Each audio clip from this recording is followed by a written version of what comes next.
morning, everybody. I want to thank the organizers of this conference for the invitation to share our experiences here with you about LC3 and the implementation. As you already heard, I am part of the core team developing the LC3. We began the collaboration with Lausanne in 2005. Me, myself, I have been working with calcined clays since 1996, more or less, and I have been taking care of the part of going into industrial applications. So I've been working with several companies implementing projects. I accompanied Oyak and Simpor in Ivory Coast in the first application, the pioneer application in the world. Also, I was the one evaluating the raw materials for Argos in the Rio Claro plant. So I have a wealth of experience in practical applications, and today I want to discuss briefly these ideas with you. As I said before, we are a global team with headquarters in Lausanne, EPFL. It was originally a project funded by the Swiss government. The idea was to look for a very quick dissemination of a technology that could drastically reduce carbon emissions in the cement industry, which we all know it's about 8% of global CO2 emissions. And through the collaboration with our university in Cuba, but also the Indian Institute of Technology, represented here by Professor Shashank Bishnoi, we were all able to, spread out to different continents, different countries. And very recently, what we created, the TRC Technology Resource Center in Kenya, in Meru. The idea of these centers are to assist the industry into the implementation of the technology by providing all the testing and experience and advisory service. In terms of the timeline, it is very impressive how the life of our team has changed in the last 15 years. As I said, I began working with calcined clays in 1996. In 2004, I came to Lausanne and I presented Professor Scrivener the ideas how we should work in clays, and she jumped to the ceiling. She said, yeah, we're going to do that. 1 year after, we had the funding for the first part of the project. The original idea was to, instead of making a high purity metakaolin, to do a low-grade clay, a clay with a lower kaolinite content, which is widely abundant in the world, to use it as a normal porcelain. But then, while we were doing the research of this material, we realized that through the combination of calcined clays with limestone, there was a synergy. And the synergy was the reason to form new hydration products, alumina-based hydration products, and that was the base also for increasing the clinker substitution rate. And this is how we came across the concept of the LC3. This happened in 2009, more or less. So after 5 years of direct work, there were two main papers published. One was the paper on low-grade clays in 2011, and soon later, in 2012, the paper on the synergy between alumina and carbonates. That was the backbone of the LC3 concept. And very, very quickly, we were able to scale it up at the industrial level. We ran the first industrial trial, calcining 400 tons of clay, kaolinitic clay in Cuba, in a very old, outdated plant. We were able to produce around 300 tons of cement, and we were able to massively use the cement. I'm talking about more than 11 years now. And by doing this, we were able, because we were not allowed, it was a new cement, was not in the standards, we were not allowed to use it in commercial buildings, so we decided to put it in blocks. And these blocks were exposed on the seaside, and that has given us the possibility of studying durability, especially in marine conditions, for these elements for many years. In 2018, we were able to set up the first pilot plant. It's a small plant where we run industrial trials. I'm talking about 100 kilograms an hour, but this is very useful because normally people think that you can go from the lab investigation directly to a plant. So you go from investigating a few kilograms of material, and then you go to produce 30 tons an hour. So you need an intermediate level to test all the industrial parameters, and this is why we were able to do that. In parallel, we started working with companies like Argos, and Argos decided to launch the first industrial production. I can tell you now that in these years of production, they have produced more than 8 million tons of cement containing calcined clays, and they have made a lot of buildings, bridges, tunnels, and a lot of applications. And then very, very quickly, Simpor, Oya came with a plan in Ivory Coast that was also a breakthrough, producing the DOH clay, and also it set a milestone in the production, and now this company is expanding to several other countries in Africa. Today, as Professor Karen Scrivener said, we have this is the world map of plants. We have more than 19 plants in operation today, including the ones in Brazil. Only Brazil is producing 3 million tons a year of calcined clays. And, but also, those are the ones on the public domain. We know that there are many other projects that have not been communicated so far, but they're in a very good place now to start the production. And by doing this, only this year, we're forecasting that the production of calcined clay will be around 15 million tons. 15 million tons means that we're going to save around 9 million tons of CO2. But we're not happy with this because our target is to produce up to 400 million tons of calcined clay, and by doing this, we're targeting, more than 500 million tons of CO2 to be saved, and we hope that we can do this in the next 20 to 30 years, meaning this is going to be a significant impact on the climate change.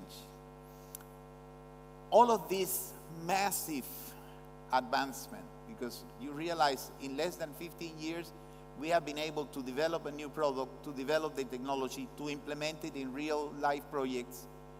It has not been a result of a small group of people. It's a big community. It's a unique collaboration between academia and industry, industrial partners, academic partners, and this is an example of the Ryland Technical Committee 282, which was a joint work of the industry and the academia.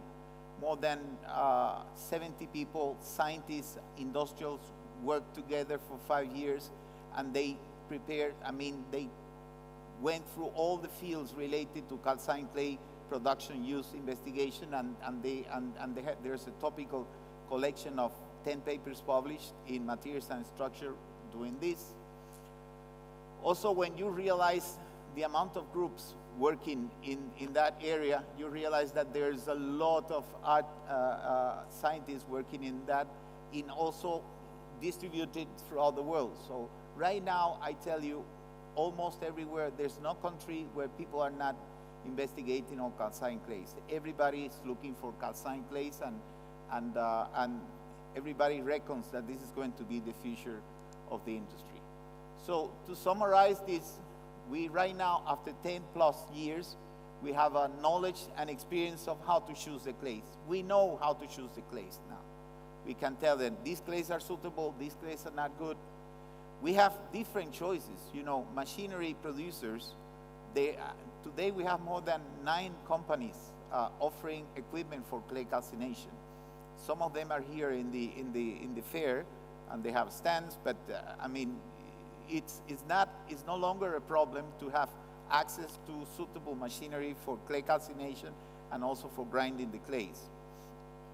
The admixture industry, which is also represented here, has made a lot of work. 8 years ago, using plasticizers in concrete with calcined clays was a challenge because of the high water demand. Today, there are products that resolve this problem, and this is no problem at all. Also, standards. Many countries have developed standards adapting. The first and most important ones was the EN 197, Part 5, that was able to reduce the clinker content to 50%. This is a breakthrough because before it was 65.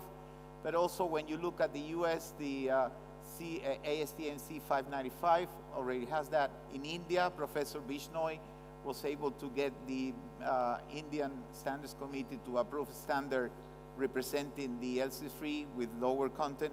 And even today in Africa, there are countries where 35% clinker in these systems is approved.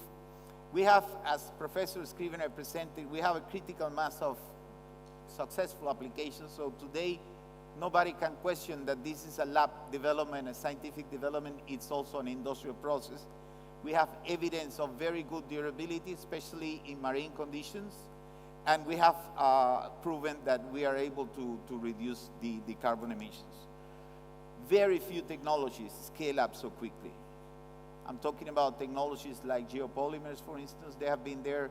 I remember me translating a presentation of Professor Krivenko back in 1986. So this technology has been there for over 50 years, and today we only have a handful of factories producing the material. In this case, we have gone very quickly in the production of that. However, we still have some stumbling blocks, and it's normal. So as we're going in the implementation of the technology, we always have problems that arise. One of them is the purity of type of clay. The other is the technology for calcination. Those are the questions that we receive every day. How can I get my clay? Is my clay suitable? What is the technology I need to do that? I have an issue with color. My clay is red. How can I change the color? And also grinding. Lots of people say, is the same to grind calcined clays that to grind clinker or normal cement? And there are other things that are going to be addressed by Professor Bishnoi in his presentations, like rheology of cement with calcined clays and durability in concrete. So he will make a presentation, so I will not address that. In terms of clay type and purity, we are seeing in our experience that clay is a very heterogeneous material. This is this diagram here on the top. It's the results of testing more than 200 individual samples in one quarry. And you realize that kaolinite content varies from 15% to 55% in the same quarry. So you walk 50 meters and you take a sample there is different from the sample you get here. So it's a very complex material, and you need to make a very good mining strategy to operate the plant in order to optimize the reserves that you do that. One of the things that we are doing more and more and more, this is also an industrial trial we ran a few years back, is to blend, to understand the clay deposit and to blend different clay types in the clay in order to target the optimal kaolinite content, minimize, for instance, limestone and others. This is an example of a work we were doing in Africa. This case is in Angola for the company Simangola. They had the clay in their own factory that had a kaolinite content about 30%, and we were able to find a neighboring quarry where you are able to blend this clay and you expand the reserves of material, and also you improve the quality of this material.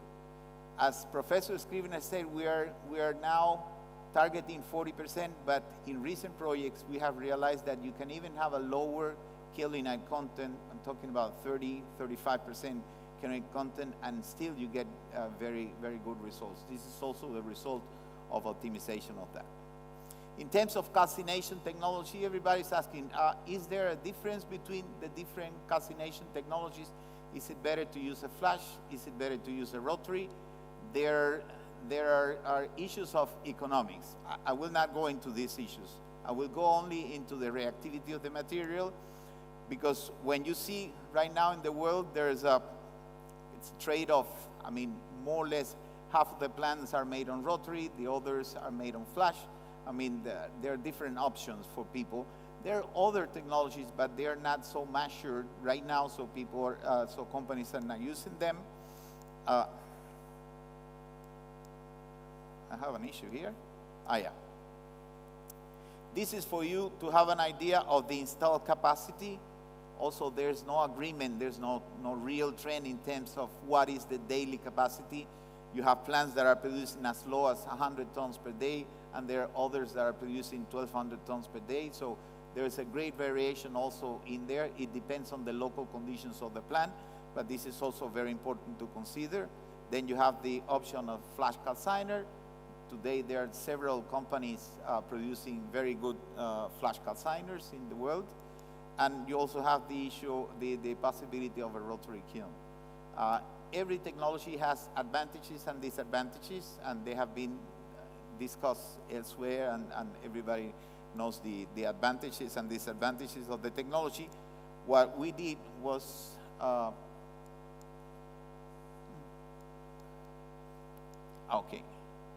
What we did was an analysis. We took the same clay.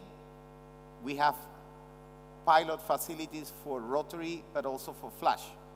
And we were able to get the same clay, prepare the same clay in the same way, and calcine the clay in the two technologies and compare the results to see if there was an improvement in reactivity or everything.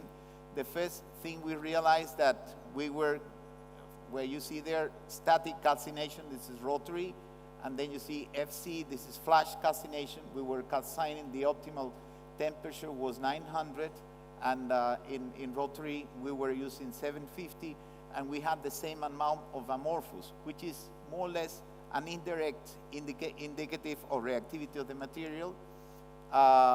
In terms of strength, we were able to see that there's no major difference in any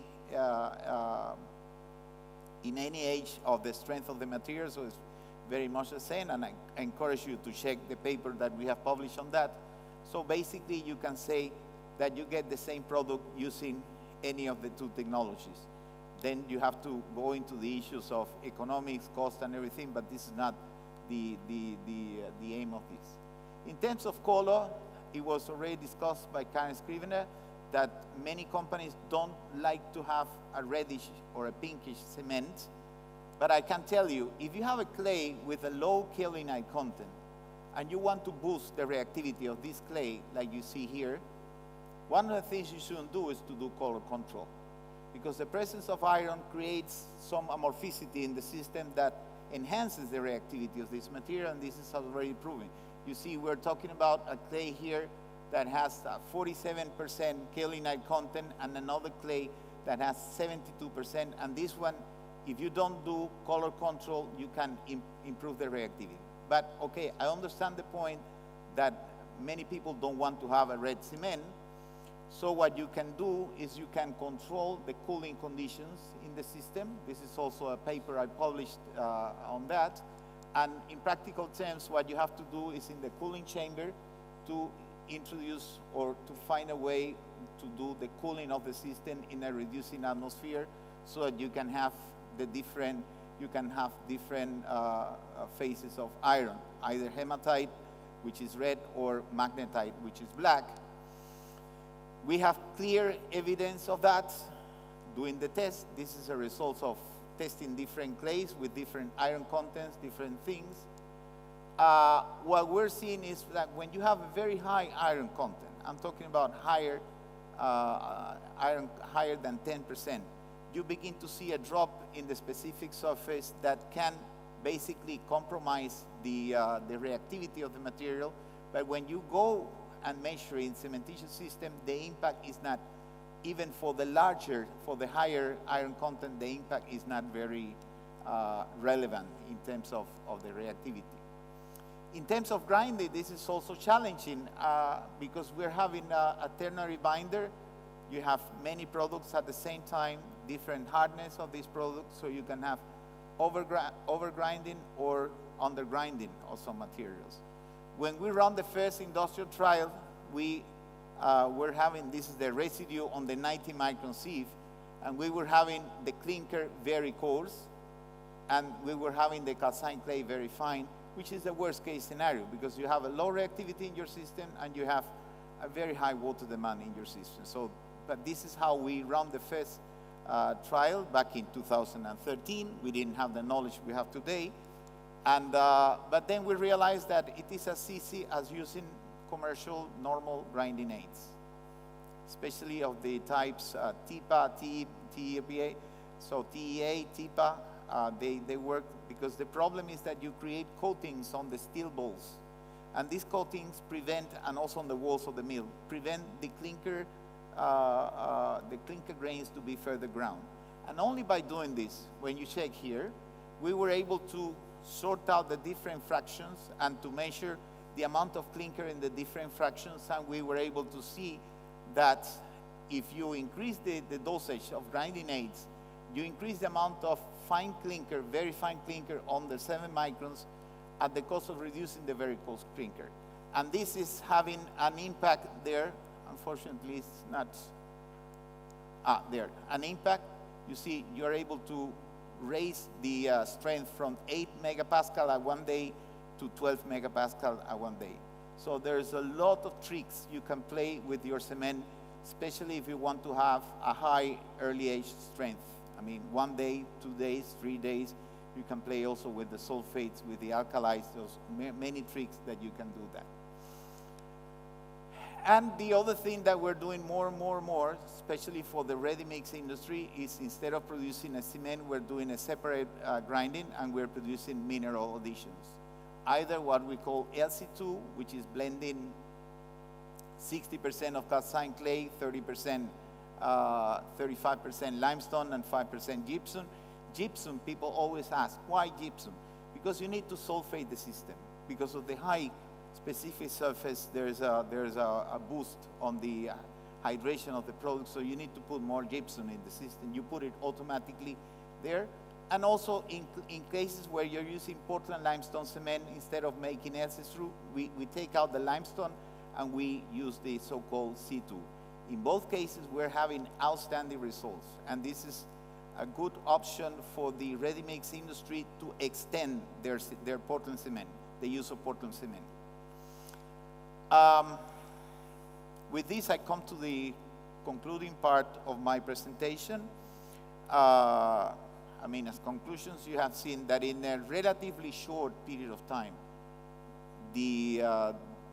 all the industry has adopted the technology, all the scientific work has been carried out, a lot of scientific publications, a lot of things, but they haven't stopped there. There's a lot of introduction in the industry, and it has evolved from a research work to a sound product, which is now produced all over the places. A large community of scientists and industrials are busy working to improve and to respond to all of these questions that I put here. And the group, the number of people is growing and growing and growing. Lots of hundreds of PhD students, universities everywhere. For those willing to introduce LC3, there are technological choices in terms of calcination grinding. I mean, it's already out there in the market, and the product has proven to be competitive in all industrial levels, standards, applications. I mean, there's no doubt today that you can make a good concrete using calcine clays. With this, I also mentioned that we are holding, our project is holding activities, we call them LC3 days, where we present the latest developments. This time we're running the next LC3 day in Oman, and the interesting part of that is that we're starting a new plant in Oman, in north of Muscat. It's called the plug and clay. It's a very innovative approach for machinery, and the site will be, the event will include also a visit to the plant, which is already in operation. And as Karen said, it's going to be an interesting opportunity for those of you who can join us in Cape Town in February next year for the next conference of calcine clays. Having said that, again, I thank you very much for your attention, and I'm looking forward to if you have any questions. Thank you.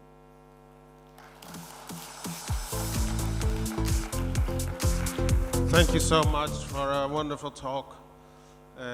For me, it's really a great morning of learning about LC3, and I guess also for people from the audience. Are there any questions?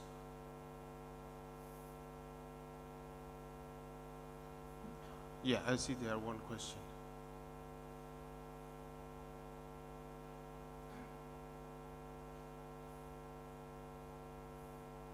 Hi, I'm Rufat Oğuztur from Norm Cement.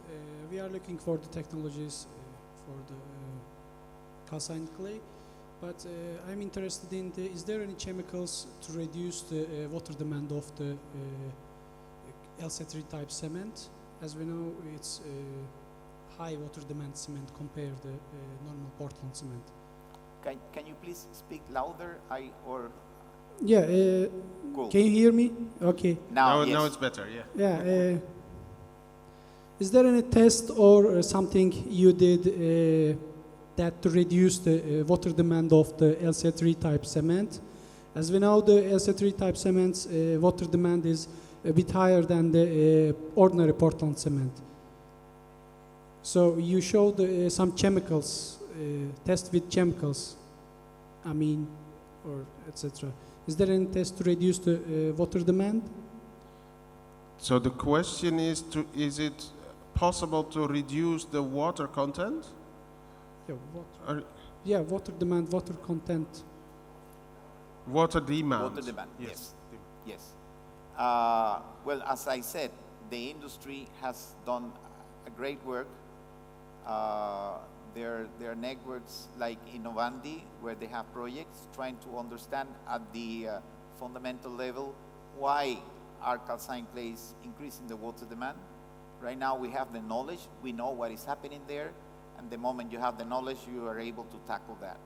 And I can say most of the companies right now in the market, talking about Sika, Criso, Mapei, and many others, they have already developed tailor-made products for calcined clays. Many of them are now in commercial distribution. I mean, you can buy them in the market. And when you use this material and these admixtures, I am using them from all of the companies. You don't see any problem in rheology. I mean, you can counteract you can have the same water to cement ratio. You only have to use a little bit more of plasticizer. And also, one of the main problems we had with the calcined clays was the slump retention. The time was very short. It was less than 1 hour. So right now, I can tell you that we are producing concrete where you can have up to 3 hours of slump retention, which is for ready-mix industry, it's ideal. And I can tell you that this is not going into a much higher cost. I mean, the concrete, the cubic meter of concrete costs more or less the same, and this is thanks to the efforts of the industry trying to resolve this problem. So today I can say water demand is no longer a problem, but Professor Bishnoi will discuss that in detail. He will show you some examples. Okay, thank you so much. It's very detailed information. There's another question on that side. Hello. So this is Ihsan Özkan from Nokia company. Thank you very much coming over here, Professor Shashank. Enjoying the weather, the atmosphere. I hope you enjoy it. So as my country is having a lot of earthquakes, the cement industry, of course, is very important to keep the life safe. So your presentation is very interesting. This LC3 cement seems to be alternative to typical cement product. But what about the cost-wise? Is it really expensive? Thinking my country is investing heavily to cement. So if it is a kind of Mercedes to Lada brands, that's not applicable. So if you can share your opinion. Thank you. Thank you. Thank you very much for your comments. In terms of cost, it depends always on the cost, on the royalty you have to pay for the original clay. If you are the owner of the mine, let's say, normally, in my experience, what I have seen is the royalty cost is around $5 per ton of clay.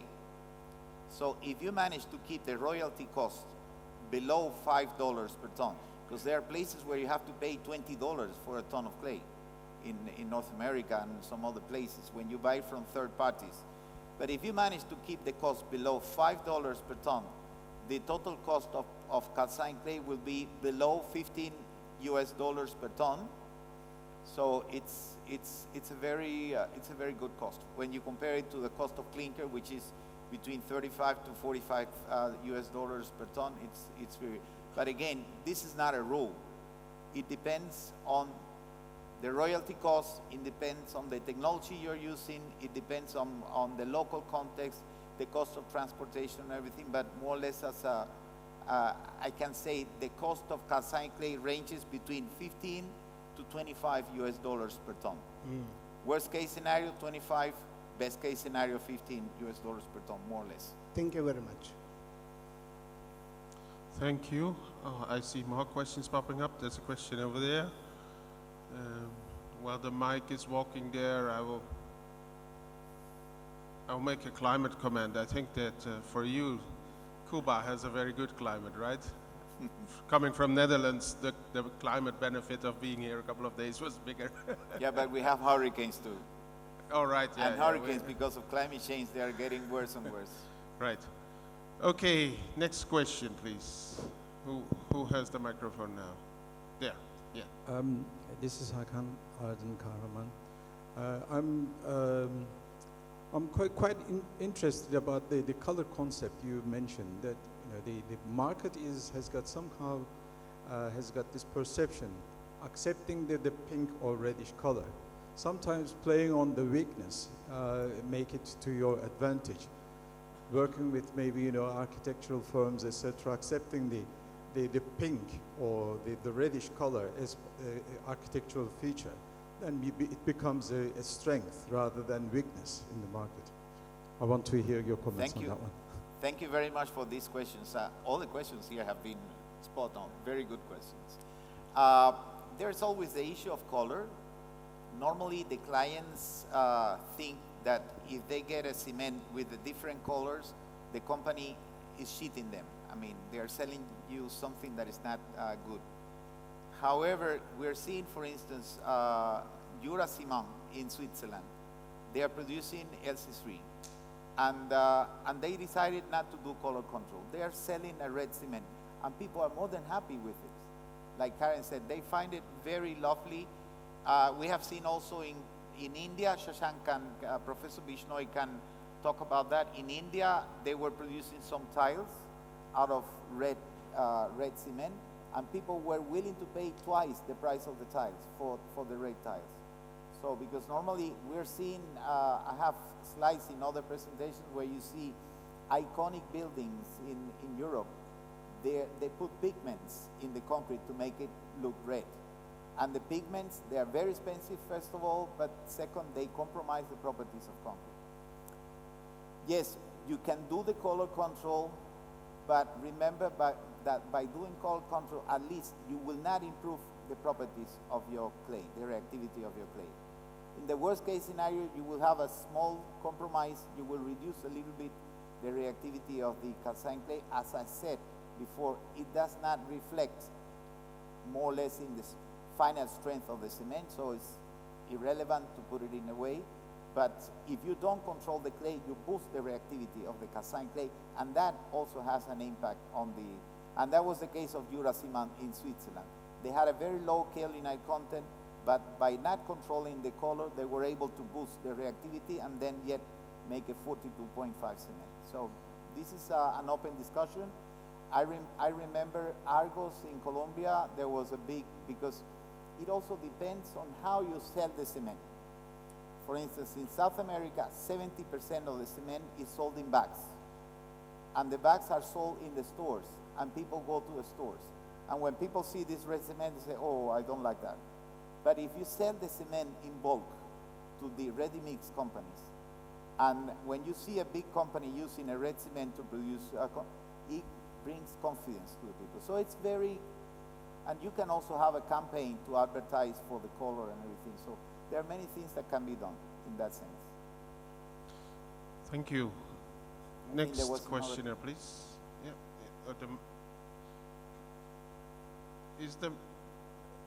Oh, sorry, the microphone is further back. You will be next up.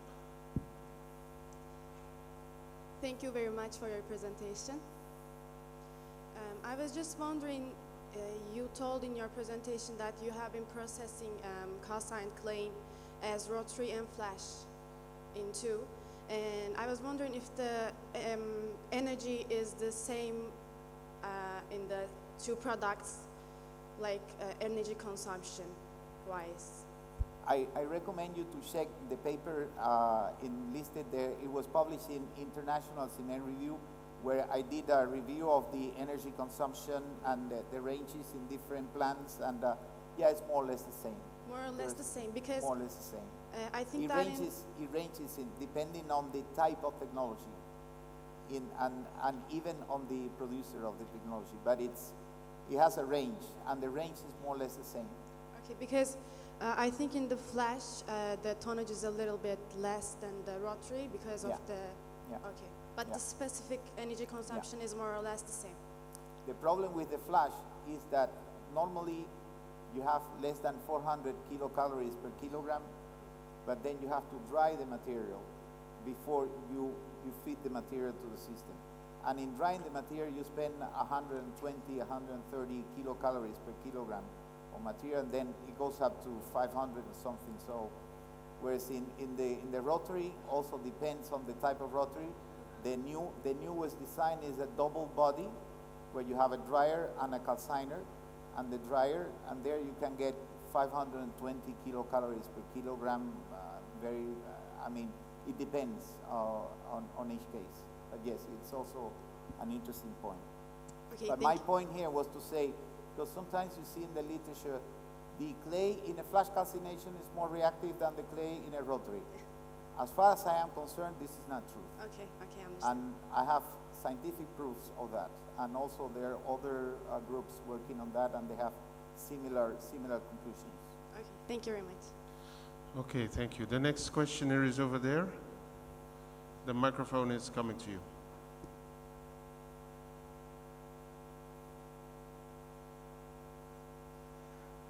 Hello, thank you very much for this fruitful session.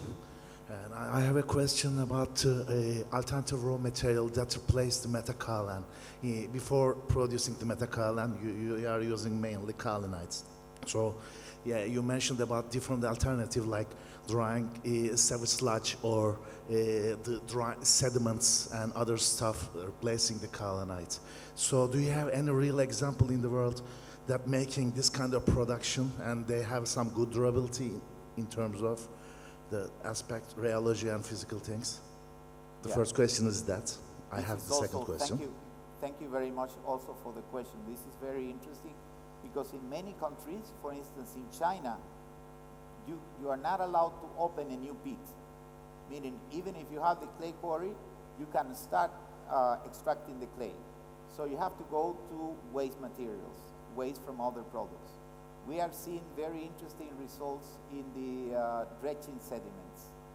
So you have to dredge, and the sediments, one of the projects is in Belgium and also in the Netherlands, where they have to, they have to allocate, they have to put these sediments somewhere, and they don't have space.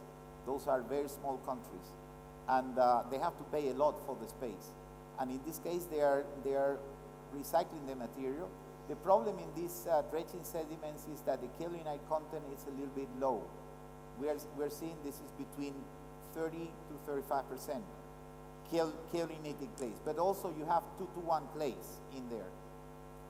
You have illite, mormonite, and what we're seeing is that if the total amount of clay minerals is up to 50%, you are in a very good shape, even if you have 25% kaolinite content. I mean, you have to work with the calcination temperature, probably elevate it a little bit more to dehydrate the 2-to-1 clays, but yeah, this is a good case.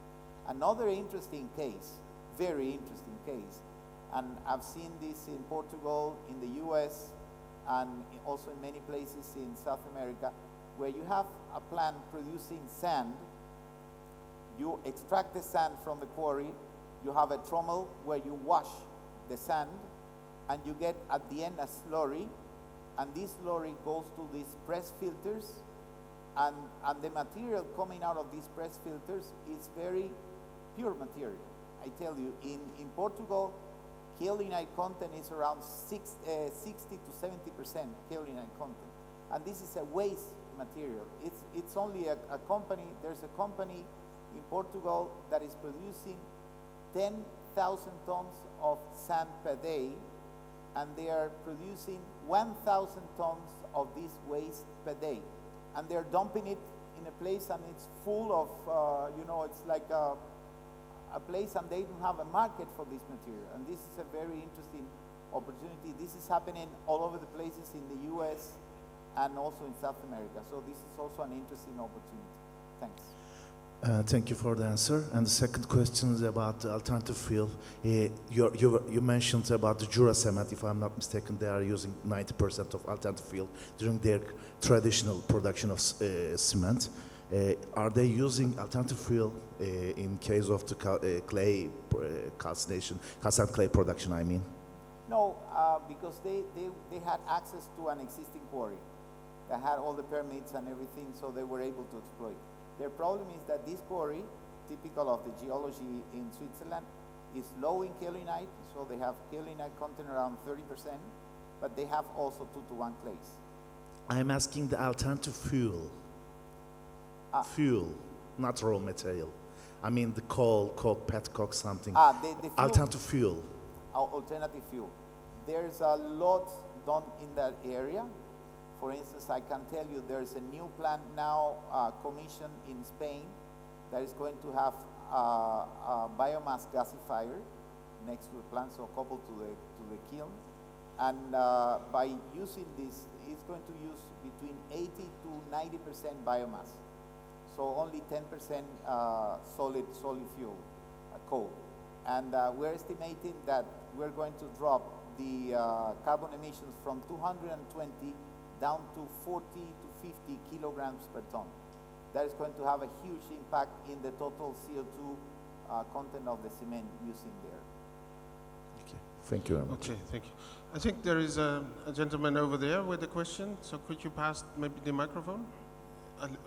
On the third row, and then I will finalize with you. I think you had a question? Sorry?